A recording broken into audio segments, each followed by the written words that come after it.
again, everyone, to Casual Warcraft. This is episode number 7. I am, as always, Lust. I just wanted to go over some of the quick changes that they announced for stats coming up in Mrs. Pandaria, and as I crack my knuckles rather loudly. Not a whole lot of really... Well, there's some pretty drastic changes, some pretty important stuff going on, kind of. Some of it I like, some of it I'm not too sure how it's going to work out, but we'll see how that goes. Yeah, so anyways, getting right into it here. Spell resistance is gone. There are no buffs that improve it, and it shouldn't be much of any spell resist gear. This is basically the frost resistance gear and stuff like that. We used to get it back in BC and Lich King, where there was the frost resistance set. I don't remember the fight it was for off the top of my head, but yeah, they're gonna pretty much do away with that. There's gonna be no more spell resistance, which is kind of nice, I think, because, man, farming that resistance gear, it sucked pretty hard. So I'm kind of happy to see that one. With that being gone, there's going to be no more spell pen either. Spell penetration is going to be gone. I don't know how that's going to work out because, spell pen, I mean, I guess spells are just going to ignore armor? Is that the story? And if that's the case, what does that mean for DKs? Because most of our abilities are considered spells, sort of. So we'll see how that one works out. But yeah, spell resistance is gone, and spell pen is also gone. Hit and expertise, there's a lot of big changes going on with hit and spell hit aren't going to be separate anymore. They're going to be combined into one stat. It's all going to use just the same hit rating, which is kind of cool. You don't have to jump for two different kinds of spell hit, or two different kinds of hit, which I guess mostly just really affects, I would think, enhancement shamans. I don't have a high level enhancement shaman, so I can't tell you for sure. But yeah, it's still nice. It's only one stat now. You don't have to worry about flipping, spell hit and regular melee hit too. So let's see what else we got. Yeah, I'm winging it off my monitor over here. I did write it all down, but I can't read my own writing because I wrote it at 3 a.m. last night at work. So, yeah.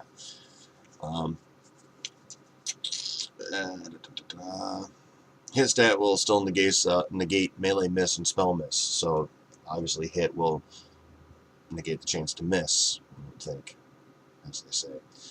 Which just kind of came without saying to me, but they had, Ghostcrawler felt the need to say that, so I'll say it here too for posterity.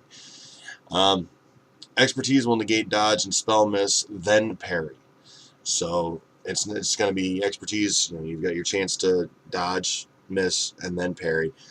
Expertise will have a chance to get past dodge, spell miss, and then parry last of all. I believe that's a change because I believe it used to actually be in a different order, but I'm not entirely sure because I think expertise used to work on dodge and parry equally, and not in order, so I'm not sure. Expertise will be listed as a percentage, just like hit, which is kind of nice. You no longer have, because your expertise rating, if you ever look at your melee stats real close and you're an expertise wearer, then you have an expertise of 27. It's kind of a random, arbitrary number, it seems like. So it's kind of nice to give it a percentage. It's a little more easy to read. It works out better, I think, in the end. And I like it better. It's kind of strange that it never was a percentage, I think. Because, all your other stats are percentage, as far as, your hit stats and stuff, you have, 8% chance to hit as your hit cap. And, but expertise, like 32 is your expertise cap. Why? That's pretty arbitrary and random. Percentages are nice. They help people understand things. Anyways, moving on here, we've got, they're normalizing hit with expertise, so 1% of each stat will require the same amount of rating, so you need 10 hit to get 1%. These are arbitrary numbers, I don't know exactly yet. So you need 10 hit to get 1% hit. Actually, you wouldn't. You need something probably like 112, I think. 112 hit equals 1% hit, so you need 112 expertise to get 1% expertise. Assumably, they're going to change the way this is all itemized on gear, too, so instead of, increasing expertise by 6, it'll increase expertise, far more than. So I'm assuming they'll see that and actually go with it, which, it's Blizzard. Alright, let's face it, I hope they do that.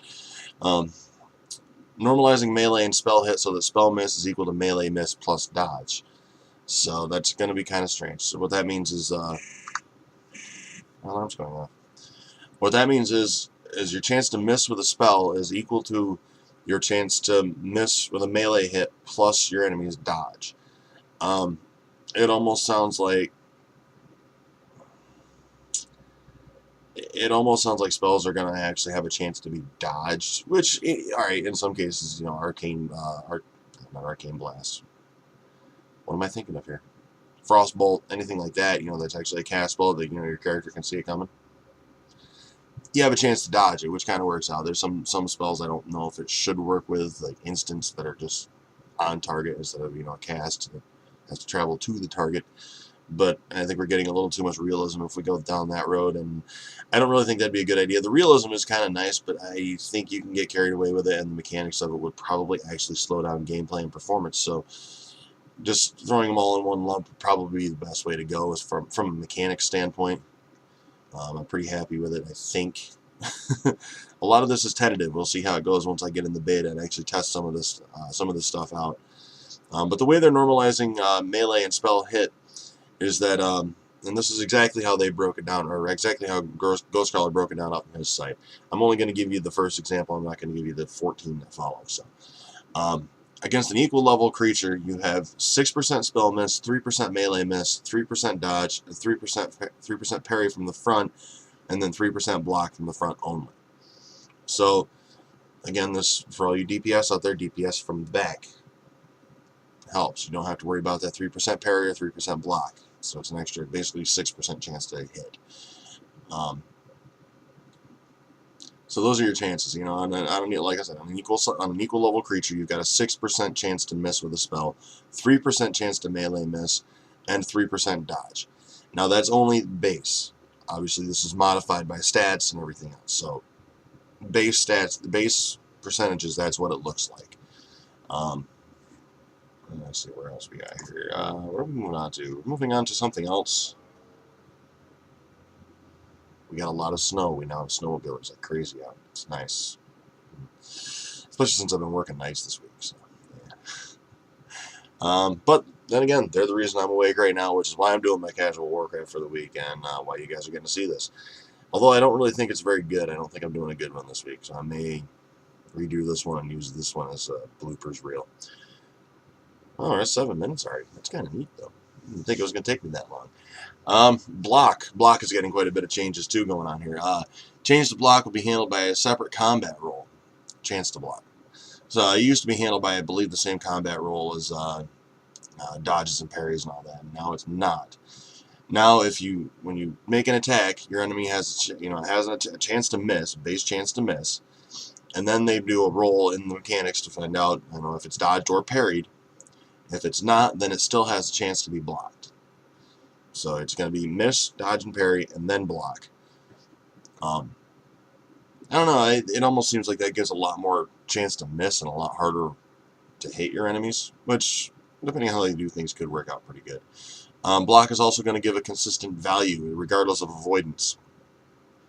So currently, the more block you have, the more valuable it becomes. It's not going to be that way so much in Mists of Pandaria.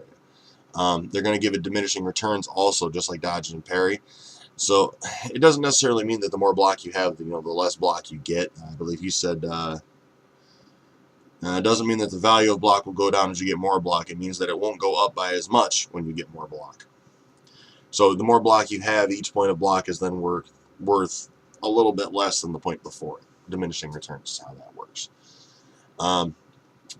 Basically, they don't want warriors and prop paladins to get block capped other than during temporary raid buffs and such. So you're never going to be able to block cap theoretically just by gemming and enchanting and whatnot.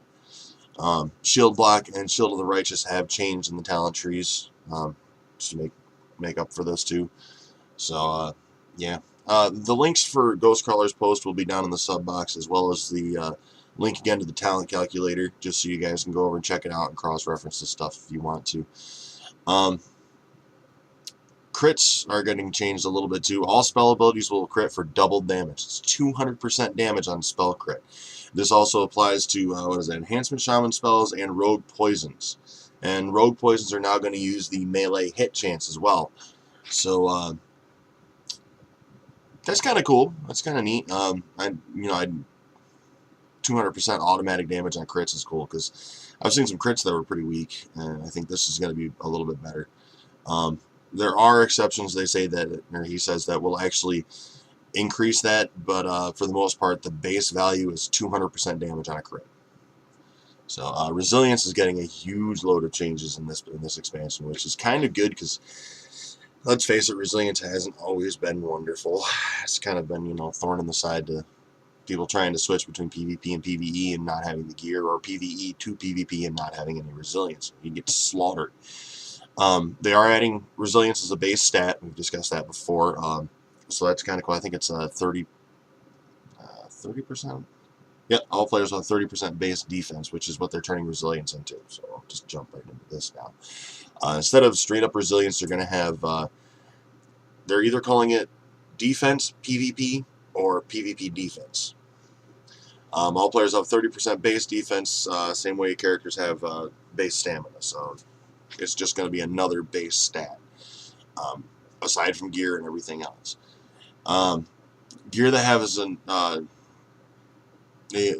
PvP defense on it will also have PvP power on it as well. PvP power, I cannot talk this morning. Well, morning to me. Is a completely new stat. What all it does is increases the damage and healing you'll do to other players in a PvP scenario. So it's like a separate kind of spell and attack power, kind of, from the way I'm reading this, anyways. It says if you have a lot of power, you'll do more damage to other players, assumably more healing as well. And if they have defense as well, which is more than likely if you're in a PvP scenario, it'll mitigate that damage down against your power. So the more power you have, the more defense they need to mitigate it down. Seems to be the way it's going to work. But this means also that these abilities they say later on here are not going to replace the secondary stats like resilience currently does. So you're not going to get less of another stat just because you have this on your gear. So this is make it really nice for people, in PvP to get into PvE, because you'll still have your secondary stats. The gear will be almost equivalent, except for equivalent PvE gear to the PvP gear. Like if you've got top tier PvP gear, it's actually not going to be the same item level as top tier raid gear. So that it's going to limit what instances you can get into. You're not going to get into the real high-end instances where you need the high item level because you don't have it in your PvP gear. You're going to have to work up to it, but your PvP gear will get you started going into it. Same the other way around. Your PvE gear will get you into PvP, and with your base, your base defense score and a little bit of attack, or a little bit of a power, you're actually going to be more competitive in PvP scenarios than you would have been current expansion or in past expansions. So that's kind of neat. It makes it a little easier to cross a little bit. You can cross from PvE to PvP and back and forth and not have as many issues until you get, obviously, the bigger sets of gear. They say the names are not final. They're leaning towards stat names that are obviously PvP. Really? Just make it obvious. PvP defense, PvP power. Seems pretty simple. Let's see. PvP with the lower an item level. We already discussed this. Already told you why. That's for the most part what the stat changes look like that Ghostcrawler's talking about right now. I'm sure there'll be more as more is released about the expansion, and as the expansion nears beta and actually goes through beta, they'll probably change a lot more stuff. I'm pretty happy with most of it. There's a couple things I'm not really sure how they're going to work out, but we'll see how it goes. Like I said, I'm liking the fact that they're making it easier to cross between PvE and PvP, so that's kind of nice. They're normalizing hit and expertise. I really like that. It's going to work out well, I think. And the rogue poisons. Rogue poisons ticking on your melee hit chance and automatic 200% damage on crits is going to be nice. So there's a lot of good stuff. The other thing I wanted to discuss is everybody's heard, of course, Blizz has laid off 600 employees or so, 600 plus employees, and everybody's kind of freaking out, it seems like. I hear all the time, oh, this is just more proof that World of Warcraft is dying and Blizz is going under. They know that Diablo 3 is going to be a fail. I've played Diablo 3 beta. I've got the footage up. You can check it out. It's not going to be a fail. It's going to be a Diablo game. I don't think it deserves the hype it's got, necessarily, but I think it's going to be still a Diablo game that's a solid member of the franchise. I don't think that Blizz is going under. Numbers come and go. Subscribers come and go. Mrs. Pandaria coming up, we'll obviously see a surge in players for a little while, and then it may trickle down again. That happens over the course of every expansion. It happens over the course of any game. Okay, WoW is not dying because they lost not even 10% of their subscriber base. Okay, even if it was, I think it's like at this point maybe 12% total of their subscriber base. This doesn't mean it's dying. Laying off 600 employees doesn't mean it's dying. Laying off 600 employees means I think it worked out to 6 or 8% of their workforce they laid off of support staff. None of these are developer positions, from what I'm understanding about this. This is mostly support staff that's been laid off.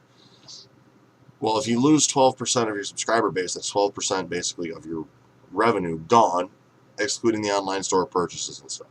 So you lose 12% of your subscriber base, and you get rid of temporarily, because it's a layoff. They didn't fire them. You lay off 6% or 8% of your employee base that's in support positions. Support positions scale with subscriber base. You don't need as many support positions if you don't have as much of a subscriber base. That just makes sense. It's good business. It also is good business if they lost 12% of their subscriber base or whatever. These are arbitrary numbers. I don't know exactly. The 6 or 8%, I'm pretty sure on the layoffs, though. I'm pretty sure about that one. But even still, if you lose 1% of your subscriber base, then you need 1% less support staff. That's generally the way it works. You don't have staff laying around a company you don't need. It's called trimming the fat. You don't need it. Get rid of them. Lay them off so that if your subscriber base comes back up, you can bring them back. So I don't think there's any reason to freak out about this. I don't think there's any reason to worry about it. I think it's just normal course of business. And a lot of people get lost in the fact that Blizzard is still a business. It's like you forget about that. You think Blizzard's a little family and whatnot. And while it is, it's still a business. It's still in business to make money. Bottom line. That's all there is to it. If they're not making money, they're going to start cutting positions. They said flat out they're not cutting developer positions, I guess. So what are we worried about? We're still going to get the content. It's just going to take us 12 hours instead of 6 to get our tickets resolved. Seems to me, anyways. I would have liked to have seen the support staff stay on, but again, also laying off 600 support staff employees doesn't necessarily mean anything, because they may bring on third-party support, another 600 of them. And let's face it, they can pay them in-house, whatever Blizzard's going rate is, wherever these guys worked, or they can pay, support staff whatever the temp agency wants to pay them. It sucks to be these guys. I really feel bad for them and their families, especially with the economy the way it is. It sucks. It sucks to lose your job. Even in a good economy, it sucks. Right now, the economy is less than prime. It sucks, and my heart goes out to these guys. It sucks to lose your job, and it sucks for your families and all that. And good luck finding something else. But that's business. It's business 101. That's all there is to it. Don't freak out just because somebody follows good business practice. It's just business. I don't know how else to say it. Yeah, that's pretty much all I got for you this week. I probably will be doing a Diablo beta probably Sunday, I would think. I know it's been a while since I've done one of those for you guys, but I would look forward to one in the near future. There will also be another Ironman video coming up, probably also Sunday. I'm not planning on doing a lot Sunday. It's going to be a hangover day, I think. So, yeah.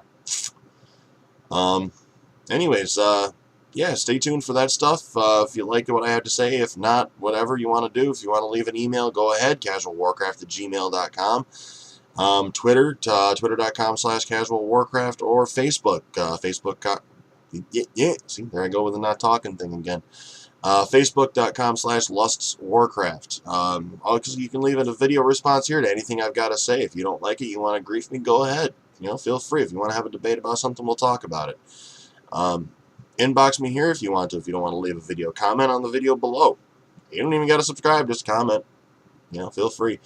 But if you do like the videos, you do like what I'm doing, comment, subscribe, thumbs up, and all that. Let me know I'm actually making some kind of sense here and trying to do a good thing. But yeah, until later, guys. That's all I got. It's like a PS section because I actually did forget about this. Just wanted to say real quick, Kriparian, I believe is the name. Check it. Kriparian, yes. Congratulations. World's first level 85 on the Ironman challenge. Rock on, man. That is awesome. Hopefully I'll get there myself one of these days, but you got world's first, dude. That is awesome. Excellent work. Congratulations and all that jazz. And yeah. All right. Now I'm really done, I promise.